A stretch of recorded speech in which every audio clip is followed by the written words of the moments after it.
Hello, I'd like to file a missing persons report for a viewpoint character in A Song of Ice and Fire. As you may well know, every viewpoint in A Song of Ice and Fire was kind of split between A Feast for Crows and A Dance with Dragons, with different stories for each individual character being told in each book. And some characters were confined to just A Feast for Crows, like Santa or Arion, and some characters are confined to just A Dance with Dragons, like Daenerys or Jon. A lot of these characters who came first in A Feast for Crows then reappear later on in A Dance with Dragons, as that book is larger and begins to go past the bounds, temporally speaking, of A Feast for Crows. And those characters who were left behind generally are included in the story to some degree. Specifically, Brienne doesn't have any more chapters after A Feast for Crows, but she appears in a Jaime chapter of A Dance with Dragons.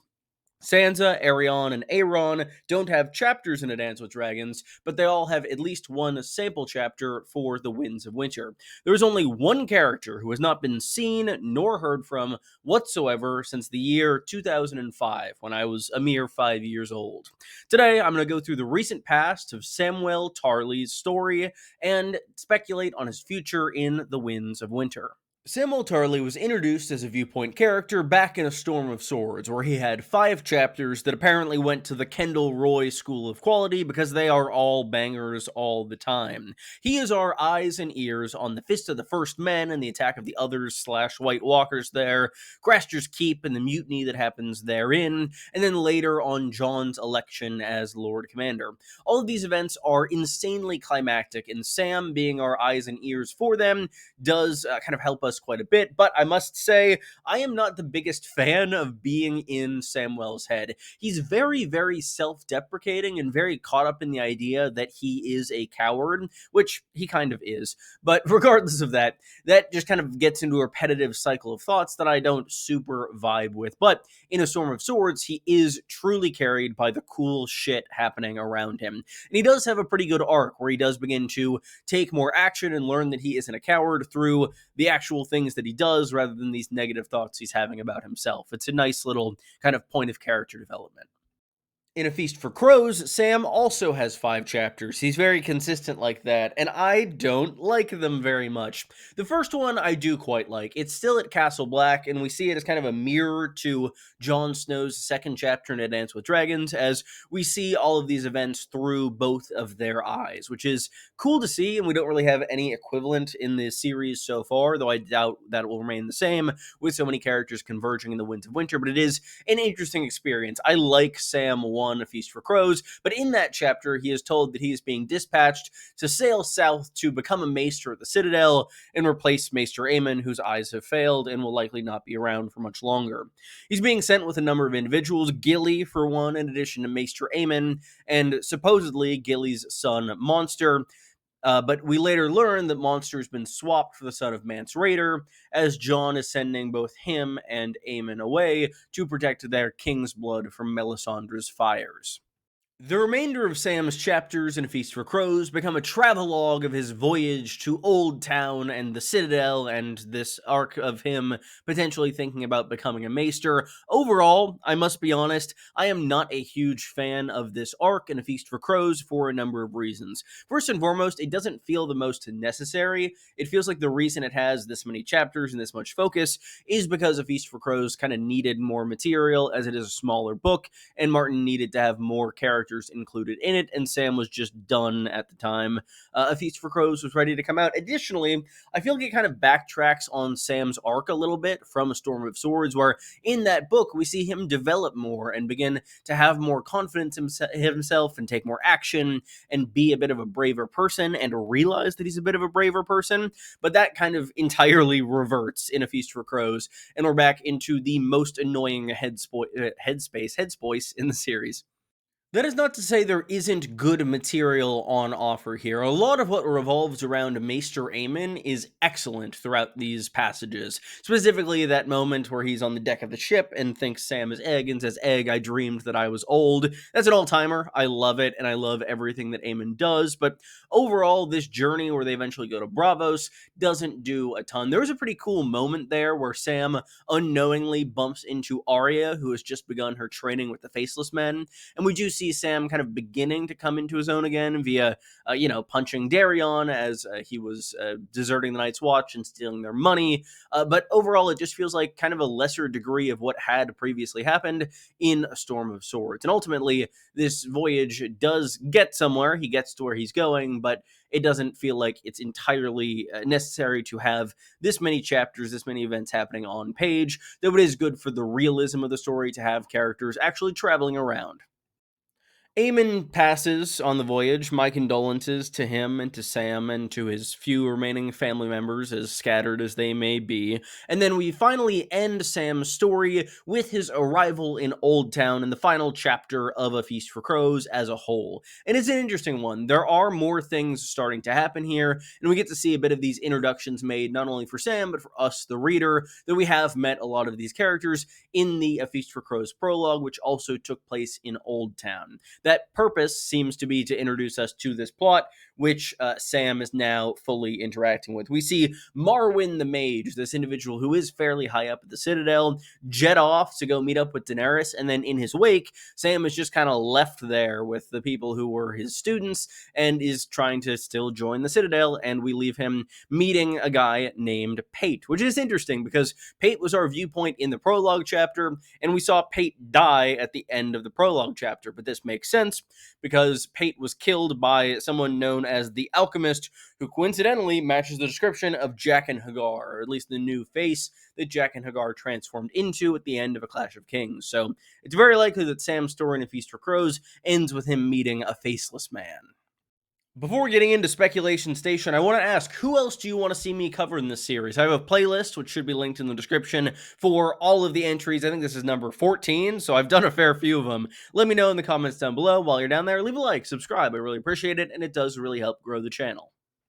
To enter this Winds of Winter speculation zone, it's worth discussing that I am kind of working from a very far back starting point here with Sam specifically, because not only have we not heard from him since 2005, the author himself, George R.R. Martin, has only mentioned Sam or writing for Sam once in that time, and it was in 2022, and it was in a list offhand of other viewpoints, including Tyrion and Victarion and Sam. It's just all the viewpoints who could abbreviate into 3 letters or less. Regardless, I think that is fairly telling. I've discussed this a little bit in the past, but I think one of the major kind of knots that Martin has written himself into for the future that he is having difficulty producing is Old Town, because it is such a hub of information and just general plot relevancy, and Sam is our only viewpoint there. Not only is he going to be learning so much about what's going on everywhere in the world, he's also going to need to be completing his training to become a maester, which is going to be an interesting balancing act to see happen. Old Town is a very important location, as Martin has previously established, and I think that Sam is going to get a fair few chapters in the Winds of Winter because of that. He is our only viewpoint on this location at present. I know some people argue, oh, Aeron is going to be our viewpoint on Old Town as well. Euron is currently fighting in the Red Wine Straits with Aeron as his prisoner. I tend to think Aeron will have maybe one more chapter beyond the Forsaken, which is already released, and I don't super think that Euron is going to go directly to Old Town after the Red Wine Straits. So ultimately, I think if there is some view on the conflict there, it will be Sam as our boots on the ground in sort of this kind of echo of the Fist of the First Men situation. So with the absence of any new material or authorial information on Samwell Tarly, we're forced to look backwards instead, and I do think there's a lot to be gleaned from the prologue to A Feast for Crows, because we're effectively introduced to this college friend group of which Sam is about to become a part. So a lot of the dynamics there will likely be the same, just with Pate being a faceless man, and in the absence of Marwyn the Mage, the person who is mentoring several of these individuals. There are a number of instances of pretty clear setup going on in that chapter, not only the faceless man being a massive Chekhov's gun on their own, but regardless of that, Alaros, this individual who is likely Sorella Sand, one of the bastard daughters of Oberyn Martell, masquerading as a man to gain entry to the Citadel. I think that's a very interesting plot line, in addition to there being some very clear setup as well, as that chapter opens with Alaras shooting at apples, and Alaras always misses the last shot, apparently, which I think is very much foreshadowing for some fateful shot in some future battle at Old Town, which could be Euron, in all fairness.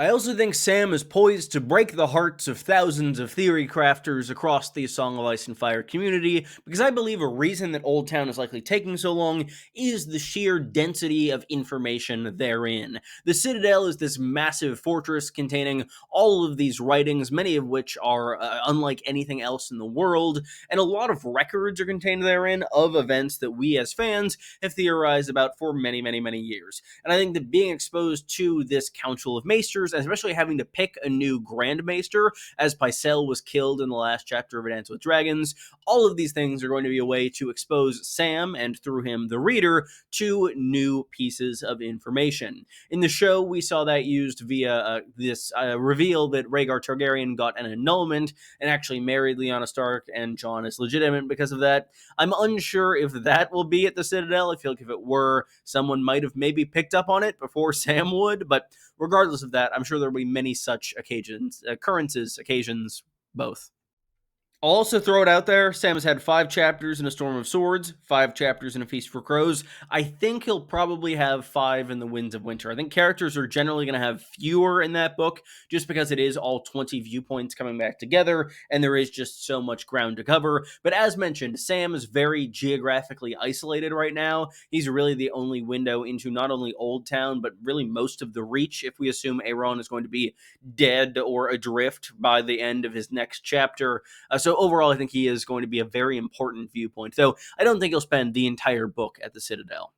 There are a number of other locations that Sam could visit in the region that could be quite interesting. First and foremost is Horn Hill, his home where his family lives, though Randall Tarly is not there at the moment. He is in King's Landing as of the epilogue to A Dance with Dragons, so it could be a much happier homecoming than perhaps Samwell would expect. Additionally, I tend to think that Sam is going to be leaving the Citadel before the end of the Winds of Winter, and before the end of his maester education, as it were. I think he'll learn a lot. I think he'll learn some secret about the White Walkers and then have to depart the Citadel with this information, going north to join in this fight and help prepare, if not the Wall, just the North generally, to stand up to this threat. Looking towards the distant future, Samwell Tarly is one of the characters that I am more convinced will survive the entirety of the series. I see no strong reason for Martin to kill him off, and I think his position as more of the brains of the operation will cause him to be maybe further removed from any sort of violence and protect him because of that. I also tend to think that the more morally good characters like Brienne, Sam, Davos, Sansa are going to be surviving the series more likely than not. And we also have to consider that Sam Tarly is somewhat of a Martin self-insert, not necessarily as much as Tyrion, but it is, I think, worth noting in terms of weighing the possibility of his survival. We see him as the Grand Maester at the very end of Game of Thrones. I don't think I'm going to go that far in predicting that for Sam, but I tend to think that he is going to survive the events both in Old Town and of the series writ large. Thank you all so much for watching. If you enjoyed this video, be sure to leave a like and subscribe. I'd really appreciate it, and it does really help grow the channel. I have many more videos for you on A Song of Ice and Fire, House of the Dragon, Duncan Egg, and Game of Thrones in the very near future. I have a Patreon. It's also in the description. And yeah, thank you very much for watching. I'll see you soon. Goodbye, everyone.